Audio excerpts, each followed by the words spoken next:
I took in my orphaned friend, but she ended up ghosting me.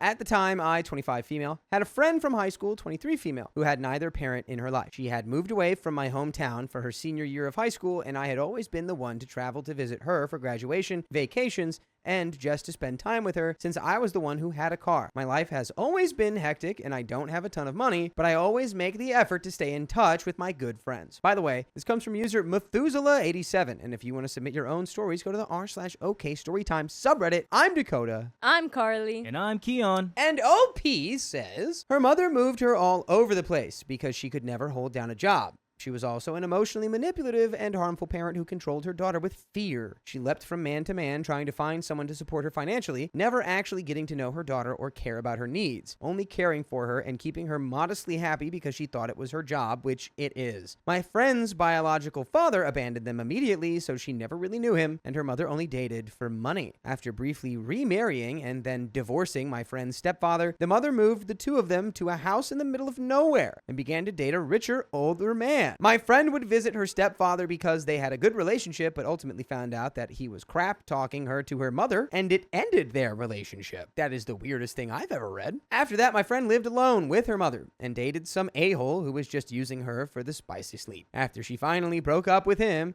she asked me point blank if she could run away from her mother and live with me. I was a junior in college at the time, living away from home, so I begged my parents and older sister to agree. They're not the greatest people on earth, but they're deeply caring and they knew her well, so eventually they agreed. I separated out my things to make space for her, went out to where she was living as a visit, and we packed up her car and left. Her mother had put the car title in her name as a show of trust after a lifetime of distrust of her daughter, likely for harmful reasons. So nothing was stolen, but of course we didn't tell her mother and we left while she was out with her boyfriend. My friend moved into my room with me and spent about a year working locally and trying to date around while I was home for the summer with her or at college during the year. When I was there, she was happy, but when I wasn't there, she rarely called or texted me and spent all of her time with boys. I asked her a couple times why she didn't call, and she said that I was ignoring her and not making any effort, which wasn't true. I cared about her deeply and always tried to keep in touch. Eventually, I had to give up trying to fix things with her though, because she wasn't trying at all, and I lived a few hours away and was busy with school. Yeah, I think you should just reiterate if she would do that. Just be like, yeah, so I literally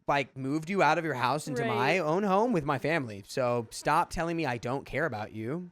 Because that's crazy. And talk to me when I'm at school still. Yeah, I would be straight up, I'm not hearing that. Don't even say it to me, because I'm not hearing it. I tend to befriend people with problems, but never really thought about them that way, as I'm a kind and compassionate person who doesn't mind going the extra mile. I wanted her to have the stable family life I got to grow up in. My parents are conservatives, and we are not, my sister included, but they were excellent with personal responsibility and the self-discipline a person needs to become an adult. Plus, they liked her, and she liked them. My friend's mother would call her and text her angrily about the move and accused her of being a sapphic because she decided to move in with me. We both thought that was stupid and laughed about it. When it came time for my junior year of college to end, I was given the huge opportunity to study one of my language majors overseas. It was in a country my parents knew nothing about, and my family was not very supportive, but I knew I'd never be able to afford to travel unless I did it through school. So I accepted. I would leave in August, and it was May. That summer, I broke up with some guy I was dating, and it was very difficult for me. So I had her support and the support of my friends from college to get through it. I needed to work before I left to raise some money for the trip, so I took a job by the school and lived rent-free with a friend for a while. I made very little money and I was very depressed at the time. So my friend thought that she would come and keep me company by visiting. Well, she got wasted and started hitting on me. That's not where I thought that was going.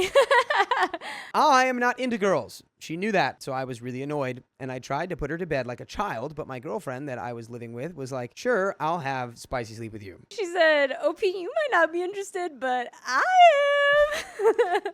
I lost it. Why? Not only was this in a small trailer and I would have to hear the whole thing, but my wasted friend had apparently brought a bunch of spicy sleep toys in the back of her car, so she brought one out to make fun of me with it. Or to use it with your roommate. Yeah, I don't know. You don't want to use this? I scolded her and the friend that I was living with for being like that and said, do whatever you want. And then I just went to bed in the other room. They were both adults at the time, so I figured that they could do whatever they wanted. But honestly, it annoyed me to be not only in the middle of it, but to be hit on like that. My girlfriend was a big bi And obviously, I didn't care, but I felt it was disrespectful to try and have spicy sleep with a stranger she just met with me in the home. What is a big boy? I don't know. I'm big into both. So after that, things were never the same between me and my friend. I moved back home briefly before I moved overseas, and my friend ignored me and was always out with her current boyfriend. She tried to act nonchalant when I was around, but I could tell that she had already checked out of our relationship completely. She waited until I was gone, and then my family told me that she moved in with her boyfriend and stopped contacting them altogether. She left all her things, almost never visited or texted or called them or me, and even though she had a key, never came by to pick her things up. Dude, they'd be on the curb if it was me, honestly. Bring you into my home. You don't even have the decency or the respect to like talk to me or say goodbye or say thank you. You leave all your crap here like I'm a storage container. It's all on the sidewalk. I was concerned that maybe she was being held somewhere against her will, so I went out of my way to contact her to make sure she was okay. Her a-hole boyfriend was the only one I could get in touch with, and he said, she's fine as far as I know, and was super vague about letting me speak to her, which is a stupid move when someone lives in your house with you. How could you not know, and why can't I talk to her? Turns out that she had changed her online name to hide from her mother and had blocked me from her account. I made a new account as a throwaway to ask her why and what she was doing and if she was okay, and she didn't respond to me. I left it there for a while. I was worried, but I was also angry at her and didn't know what I could do from overseas. When I finally came home, my family let me know that it had been months since my friend contacted them, meaning that she'd missed every holiday and birthday since she'd moved out, and had only vaguely texted, I hope you're all doing okay, but otherwise gone radio silent. She still lived in town, so I thought this was insane. Who abandons their stuff and their foster family without a word of explanation? She had been living rent-free, fully provided for with my family, and never paid for anything, which made me even angrier. How ungrateful for her to just up and vanish without even saying goodbye. She finally got back in touch with me when she noticed that I was home and agreed to meet, but she brought her wealthy a-hole boyfriend with her when I specifically asked if we could talk alone to discuss what had happened, and she refused to say anything specific in front of him and acted flippant and dismissive of our concerns. All she would talk about was how much weight she had lost with him as her personal trainer, and she was wearing a crop top to show off her smaller waist. I expressed my concerns, and she just brushed me off. Yeah, I mean, I think we knew that she wasn't going to reach out to anyone when she moved out. That's kind of her MO. You unknowingly created a monster because you helped her ghost her mom. Maybe she actually just is a ghost. Maybe I called it, guys.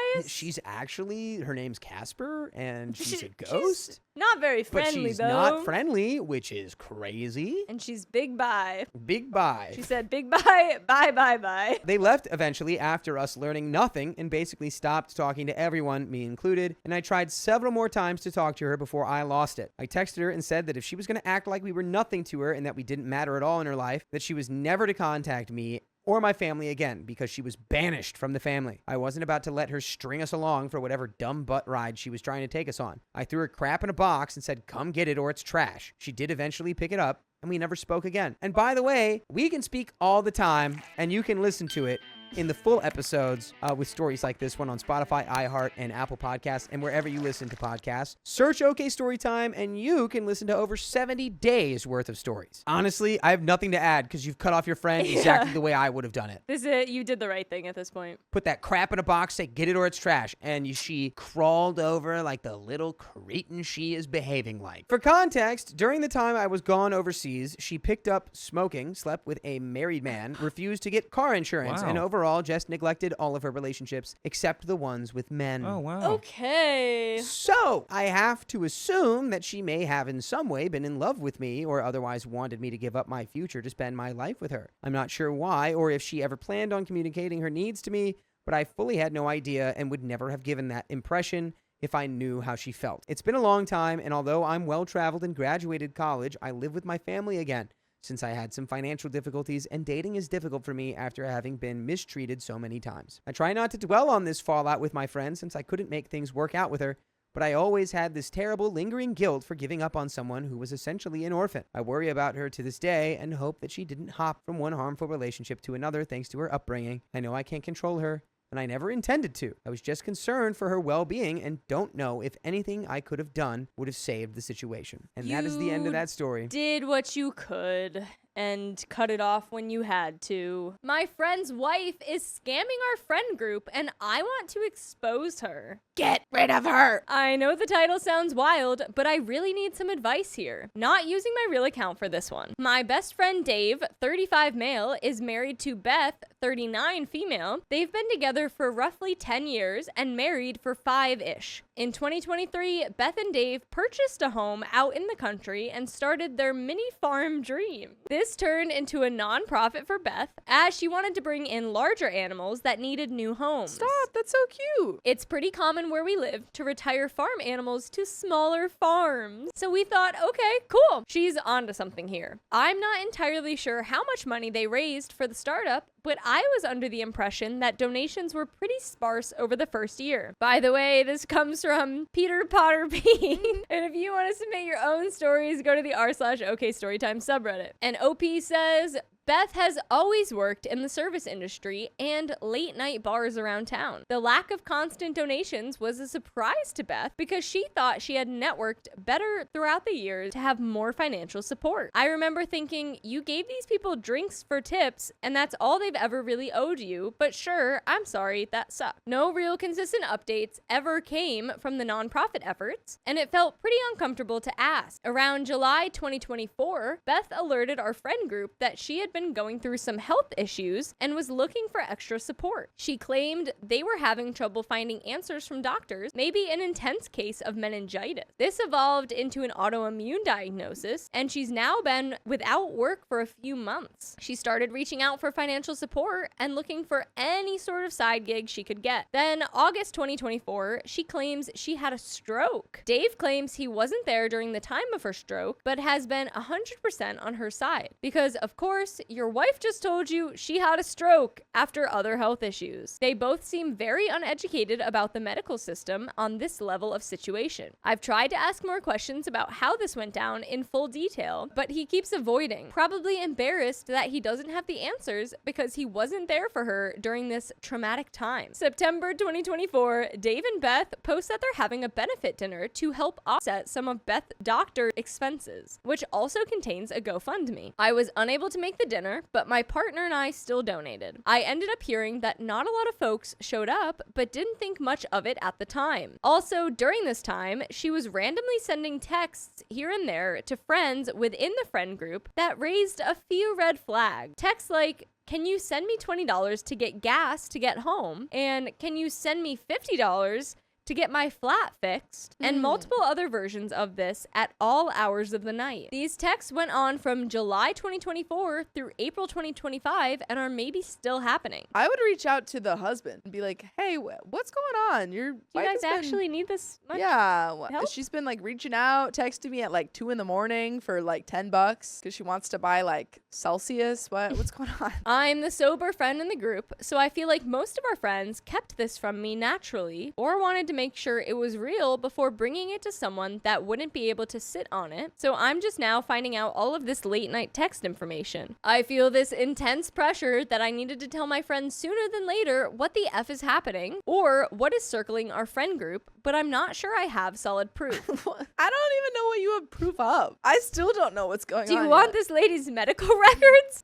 I'm just confused what you think is happening. Basically, most of our friends think she's using and lying about her diagnosis, using the money for hard substances. Okay, well, if you think that, reach out to her husband and say, hey, we think that she has a substance abuse problem. And also stop sending her money, I guess. Pretty straightforward solutions. How we Okay. got here. Around a month ago, Dave made an unusual Instagram story that said, does anyone know anyone that goes by the name Bear? I texted him 2 days later and asked if everything was okay, and he gave me some weird story about how Beth borrowed money from this guy, and the guy was pestering her, but he was arrested now, so everything was gonna be okay. I think this is where Dave put his foot down and forced her to go back to the doctor, because he's under the impression that this is behavioral changes from the stroke. Honestly, I wouldn't be surprised. She agreed to go, but her only catch was that she wanted to go alone. Okay, well, no. There's an easy answer. You can't. You don't get to make, there's no bartering here. This conclusion really came to fruition this week when Beth released a new updated evaluation summary from her most recent doctor visit. The document looked like it was created on Canva in a few minutes. No logo from the hospital, no doctor's signature, no anything really other than a text on a white page. So we called the hospital to see if they would just tell us if she was in the building on that date. Now I feel like Bear is like a dealer. Well, the admin ended up revealing that she couldn't find any record of Beth in their system at all. I can't see where Beth has ever been a patient at this hospital. Isn't that wildly breaking HIPAA? This is exactly what she said. Since talking about this amongst the 4 of us involved in this investigation, I've learned that she's been fired from 2 jobs in the last year for being in the bathroom and unable to be found during her shifts. So now we're in a pickle on how to bring this up to Dave. Insight on Dave. Dave is pretty traditional in his ways of moving through life. He was a chef at a famous restaurant in our downtown area and ended up changing his job to a 9 to 5 in order for her to have insurance for these doctor bills. He works from 9 to 5, then comes home and does the farm work, then likes to go fishing on most weekends. So they've been in a routine where each other exists under the same roof, and they have a roof, and one of them is employed. Therefore, most of the bills are being paid. You know, that straight couple lull that happens to some folks where they accidentally settle in their roles too much. Anyway, I could totally see how this could be happening late at night when he's asleep behind his back because he's constantly busy taking care of things around their lives. I don't have any intel about their financial routines or how they monitor each other's money at this time. I should also say that there's a 100% chance Beth will threaten self-harm when Dave comes to her with this information, and I feel like that adds another layer of how I should bring this up to him. He's a sensitive, loyal as F Scorpio, so this could go either way. What does this mean? What do I do? I don't know. Stop speaking in riddles. How do I tell him this information without solid proof that she is using? Does that even matter? Dude, don't go to him and say, I think your wife is using. Go to him and say, hey, we've been getting a lot of strange texts in the middle of the night asking for money, and it doesn't seem like your wife goes to this hospital. We're really concerned. We're a little bit concerned about your wife. Have you noticed anything? Yeah, do you know a bear? Do you know a bear? Have you checked in on your wife at all lately? Some comment. Comment 1. He's not going to believe you because the admin broke the law by even giving out information. I actually doubt this entire post because you added that in. Nobody with a brain would ever give out this info over the phone. Yeah. Someone replies, in a rural area, trust me, this could 100% happen. I've seen some wild nonsense from some of these smaller hospitals. Opie says, my partner called the doctor's office and just stated basically that we were concerned friends with an odd situation of potential fraud, just trying to verify some information about our friend's whereabouts. The admin asked for her name and date of birth. We provided, and she said back she was unable to provide any information regarding the patient. Okay, well, that actually makes a little bit more sense because that's just them being like, we can't tell you. I will say, however, though, OP gave a direct quote. Yeah. That said something very different from that. Well, that's why I was confused because earlier it was she like, said, and that's a direct quote from her. Yeah, she said, they said that she never had been to the hospital when here now she's saying, we don't have any we records. Can't tell you anything about her. This is wildly different. Which is very different. My partner stated they weren't asking them to break patient confidentiality, awareness of HIPAA laws, and that we were just seeking a confirmation that she was there in this office on the date of the medical form she sent out. And the woman quickly stated, I can't see where this person has ever been a patient at this hospital. To which we said, thank you, that's all we needed. To be honest, we were surprised to get this response too. Comment 2. Ultimately, Dave deserves to know the truth about his wife. Maybe present it in person at a coffee shop or something. Try to help him figure out how to react. It's sad she's doing this. We don't know that she's doing anything. I don't know. I'm just really concerned for this woman. Yeah. We know, okay, so now we know that she never went to the hospital. Maybe they got the wrong hospital. Yeah. I think there are so many different ways that this could go. And there's so many variables that you could just be mistaken. And you could be so off base. But I think regardless, you just need to express concern. And that's it. It's sad she's doing this. But yeah, I'd want that info off my shoulders. The other way to look at it is it's none of your business. But I personally always want to know the truth. Comment 3. You could try curiosity. Try, hey man, with how much money Beth has needed from friends, the medical bills to insurance must be outrageous. Or, hey, when you submit medical bills to insurance for Beth, is all of it covered? How much have you guys had to pay out of pocket? It must be a huge amount. Oh my God, that's the end of that. That's the end of the story? That's the end. What? But not the end for you guys, because we have full episodes with stories just like this. Just go to Spotify, Apple Podcasts, iHeartRadio, your favorite podcast app, and search OK Storytime. My friend ruined my reputation over a man. Not over a man. Yeah, gross. Do Okay. better. Boo. So for starters, the story I'm about to tell happened in 2019. I, 19 female at the time, was really close with a 19 female girl. Let's call her Latrice. Latrice and I had been friends ever since middle school. I moved away to a different state, and we still stayed close via social media, like Snapchat, etc. Well, in 2019, I had moved back to where she lived, and we became best buds all over again. She was about 3 months pregnant at this time. She was having issues figuring out who her baby daddy was, so me being the detective I am, helped her with figuring it out. By the way, this comes from Cherry Blossom 327 on the comfortlevelpod subreddit, and if you want to submit your own stories, go to the r/okstorytime subreddit. I'm Sophia. I'm Carly. It's a girly stream. I'm Keon. I was in college and had a part-time job while also helping her prepare for her baby. So a few months passed and she was then 6 months pregnant. She had been dating and seeing other guys from online dating apps all throughout her pregnancy. Me being a supportive friend, I never judged because I knew her and her baby's father relationship wasn't working out. So why not look for a new man? I thought she didn't know who her baby father was. I thought that was the whole... Wait, did she help her sleuth it and then they got I guess together? so. I guess they figured it out. She eventually found a new boo. And of course, I did a little background check on Facebook to make sure he was a decent guy. You know, like regular friends do. So fast forward to about the time she popped out my godson. Latrice and the guy, let's call him Brad, had been talking and talking, but never been on a date or even seen each other in person. So I gave her the idea of meeting up with Brad before having her baby, because what if he was a kidnapper, you know? Latrice agreed, and I came along with her. She got Brad on the phone and asked if she could see him. This is where it all went down. Brad first said he couldn't because he wasn't home. She tried to reschedule, and then he says he can't because his baby mama lived with him and she wouldn't like 2 females coming over. Okay, pause right then and there. I asked if he had ever mentioned that before. She said no. I also knew I never saw a child or a baby mother on his Facebook. So she tried to reschedule again. This time he said sure. Brad gave her an address and she gave it to me. We pulled up over to the address and it was in the middle of an apartment complex. Latrice and I were confused. She tried to call Brad. No answer. I tried to call from my phone. No answer. At this point, I'm not comfortable and I tell her, let's go. She doesn't want to.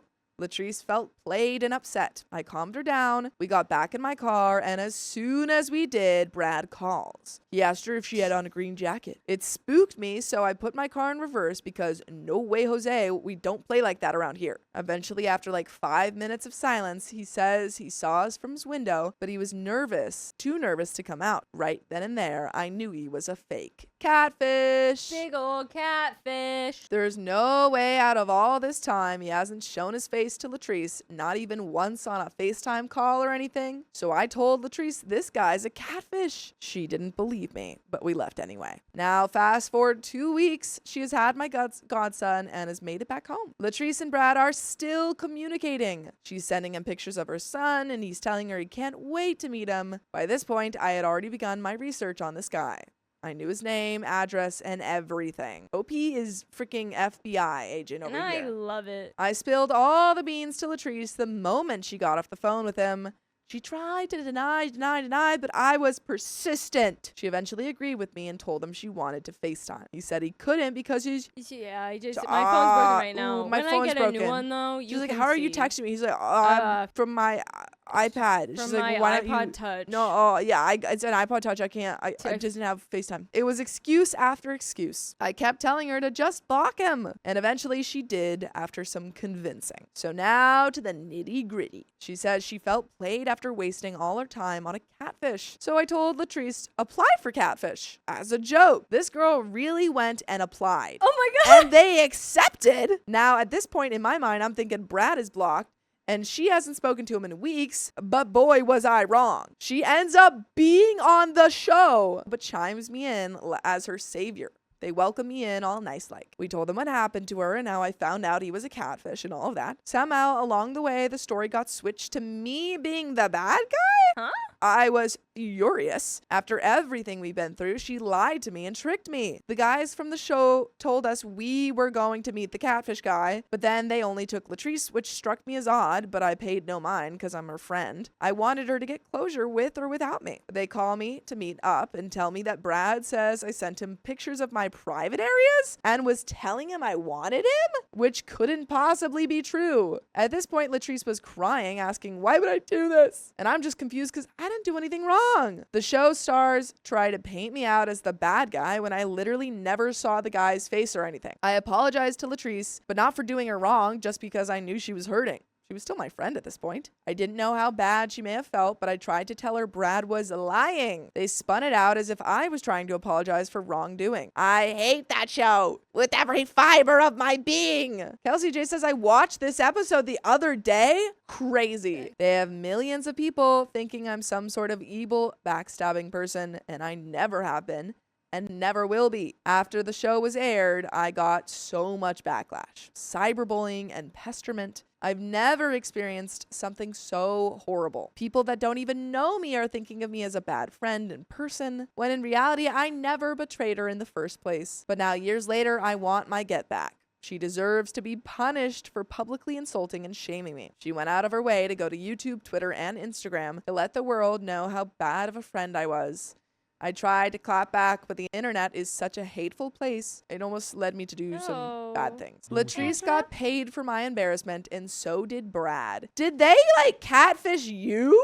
Did they catfish you? What? I need to know more because also, that seems beyond wild for producers to do. Yeah, but that also seems so crazy. That does seem like a defamation lawsuit in some way. Absolutely, unless you could signed something, maybe not knowing. see if but you can still, sue, man. Yeah, Because that's how. I just don't understand how they would flip something that's supposed to be about finding a catfish so far on its head, right. Was he that not they actually pay a catfish? Yeah, that they pay the catfish. I don't understand. Why would they pay the catfish? Did they find him? I don't understand. One of her old friends that she vented to after the show was aired told me that they planned it together. Latrice and Brad plotted to make me the bad guy so they could get a quick check. And the producers didn't realize that? And I guess they want good TV. I just want to know, am I the a-hole for wanting her to suffer how I've suffered these last few years? I will never be able to erase the trauma, but I just want my truth told. I'm still being humiliated by people who don't know me, people from my hometown, strangers in public and on the internet. I want someone to tell me I have every right to still be angry. It seems like my reputation as a person has been shattered by someone I trusted. Comment 1, why didn't you sue them and the show for defamation and emotional damage back then? OP says, I did try to speak out back then, but the show's management told me I couldn't because I signed a contract before recording. But I never knew they were going to backstab me in the middle of the show. I literally got blindsided by Brad trying to flip the script on me. I even tried talking to Latrice after the crew left her house. She just shut me out and called law enforcement on me. Comment 2 says, I read your post and one of your replies to a comment.